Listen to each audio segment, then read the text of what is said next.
वनसम्म पुग्न अझै 600 मिटर हिँड्नुपर्छ। बाटो यस्तै हो।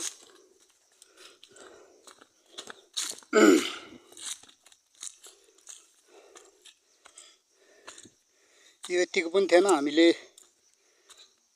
यो बारी बोक्नुपर्छ भनेर सहजको लागि पाइपलाइन खन्ने बेलामा यसरी बाटो पनि होस् भनेर खन्यौँ। यदि वर्षा सुरु भयो पानी पर्यो भने यो बाटोमा कसरी आउने होला?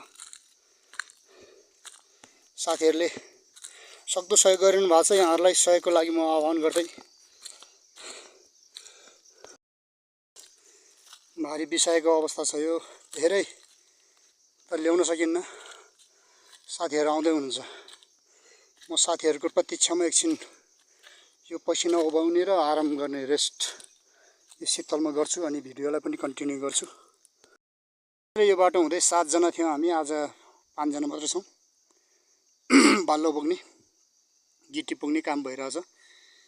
मुहानमा इन्टेक बनाउनु पर्ने छ 3x3 को, माथि स्ल्याब छ। साथीहरू जसले सहयोग गर्नु भएको छ उहाँहरूलाई पुनः मुरी धन्यवाद र अझ बाँकी घरधुरीहरूलाई सहयोगको लागि म अपिल गर्न चाहन्छु, आह्वान गर्न चाहन्छु।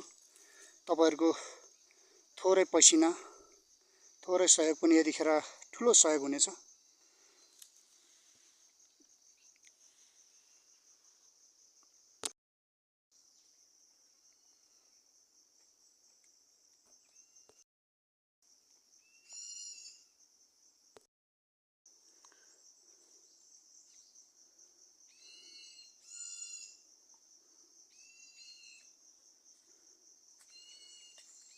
आज शीतल शीतल भयो।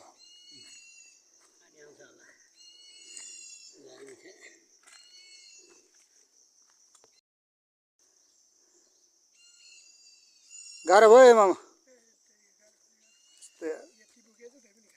2 किलोमिटर टाढा छ। तपाईँ अझै स्पिड तपाईभन्दा डबल छ तपाईहरुको।